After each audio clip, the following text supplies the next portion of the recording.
आज फिर आप लोग के सामने हम हाजिर हैं बहुपद के 2.1 एक्सरसाइज 2.1 के क्वेश्चन नंबर 1 और 2 के साथ।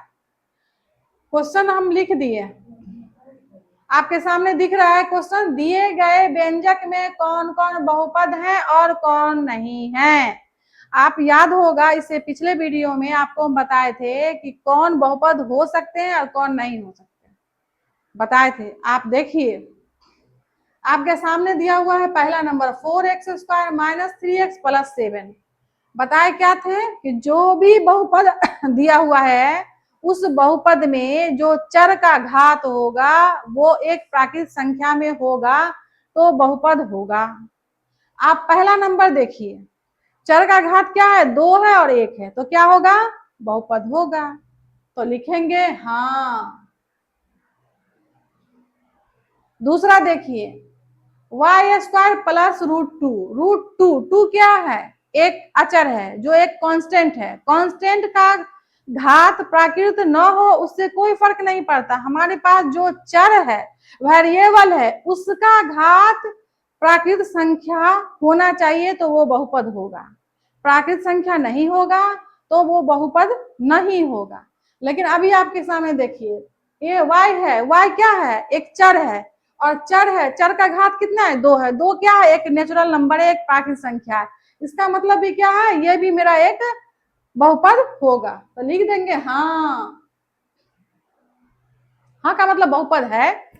तीसरा नंबर देखिए, 3√t और +t√2। ध्यान से देखिए, यहाँ जो रूट है वो 2 पर है यानी कांस्टेंट पे है, लेकिन यहाँ जो रूट है वो t पर है। t क्या है, वेरिएबल, वेरिएबल पर रूट है। रूट का मतलब क्या होता है, घात कितना हो गया, वो जो चर है t उसका घात क्या हो गया। रूट सिर्फ का मतलब हो गया, सिर्फ रूट है अंदर t है, इसका मतलब हो गया t का पावर 1/2 है, जो कि 1 से कम। हम ये भी बताए थे कि जब चर के घात का मान 1 से छोटा ना हो, अगर 1 से छोटा होगा तो क्या होगा, बहुपद नहीं होगा।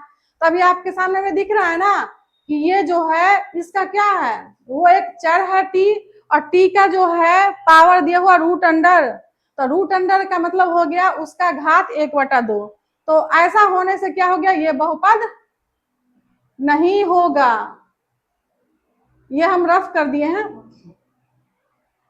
अब यहां देखिए, y + 2y 2/y, तो y + 2/y। ध्यान से देखिए, यहाँ तो जो y है ये चर है, इसका घात तो 1 है, लेकिन जब 2/y है तो उस नीचे में जैसे y आ गया तो उसका घात, उसको जब हम ऊपर ले जाएंगे यानी 2y y है, अगर हम बराबर करके लिखेंगे तो 2 इंटू y का पावर क्या हो गया, -1। तो हमें जो चर का घात क्या हो गया, -1। हमें ऋणात्मक भी नहीं रहना चाहिए। हम ये भी बोले थे कि जब मेरा निगेटिव उसका पावर आ जाएगा किसी वेरिएबल का तो भी वो पॉलिनोमियल नहीं होगा यानी बहुपद नहीं होगा। तो हम यहां भी लिखेंगे नहीं। समझ में आ रहा है ना। आगे देखिए, आपके पास है x का पावर 10, फिर क्या है y का पावर 3, फिर क्या है t का पावर 50। आप यहां देखें, मेरे पास 3 चर हैं, तीनों चर हैं, x भी है, y भी है, t भी है। तो ये तीनों के पावर क्या है, एक नेचुरल नंबर है, तो ये क्या हो जाएगा, ये बहुपद होगा। हाँ, यही आंसर आ गया सबका। अब क्या है क्वेश्चन नंबर 2। हमें उम्मीद है कि आपको क्वेश्चन नंबर 1 समझ में आ गया होगा। क्वेश्चन नंबर 2, प्रत्येक में x² का गुणांक लिखें। गुणांक का मतलब क्या होता है, उसके गुना में, किसके गुना में, x² के गुना में, x² के गुना में क्या है वो लिखना है। अब आप यहाँ देखें आपका जो पहला बहुपद है वो त्रिपद में है यानी 3 पद है। पहला जो है आपके पास 3 पद है, तो पहला पद 2 है और तीसरा पद x है। x और 2 से हमको कोई लेना देना नहीं है, हमको लेना देना किससे है, x² से। तो x² से लेना, तो x² के गुना में क्या है, 1 है। देखिए आपके सामने, अगर कुछ नहीं रहता है तो यहाँ पर 1 रहता है, जिसके गुना में कुछ ना हो तो क्या रहेगा, 1 रहेगा। तो अब आप देखें यहाँ जो x² का गुणांक क्या है, तो लिखेंगे एक्स स्क्वायर का गुणांक, गुणांक क्या आया मेरे पास 1, एक्स स्क्वायर का गुणांक 1। अब यहां देखें ये एक्स स्क्वायर यहाँ है, यहाँ एक्स क्यूब है, हमें लेना है एक्स स्क्वायर का गुणांक। एक्स स्क्वायर के गुना में आपको क्या दिख रहा है, यहाँ पर भी 1 है गुना में, तो यहाँ पर 1 है लेकिन माइनस में ऋणात्मक साइन है, तो हम ऋणात्मक को लेंगे, छोड़ेंगे नहीं। तो अब एक्स स्क्वायर का गुणांक क्या हो जाएगा -1। समझ में आया होगा। तीसरा नंबर सवाल, एक्स स्क्वायर का गुणांक देखिए। अब आपके पास देखिए एक्स स्क्वायर यहाँ हम ऐसे घेर देते हैं, तब समझ में आएगा एक्स स्क्वायर के गुणांक में क्या क्या है।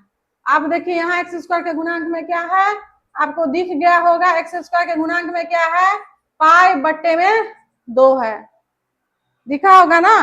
अब देखिए यहाँ ध्यान से देखिए, इसमें एक्स स्क्वायर का पद है ही नहीं, एक्स स्क्वायर का पद है ही नहीं। तो अब क्या करेंगे, तो हम क्या करेंगे, यहाँ पर लिखेंगे एक्स स्क्वायर अपने मन से। अब एक्स स्क्वायर नहीं है तो इसके गुना में क्या करेंगे 0, तो अब एक्स स्क्वायर का गुणांक क्या आ जाएगा, यहाँ पर लिखेंगे 0। समझ में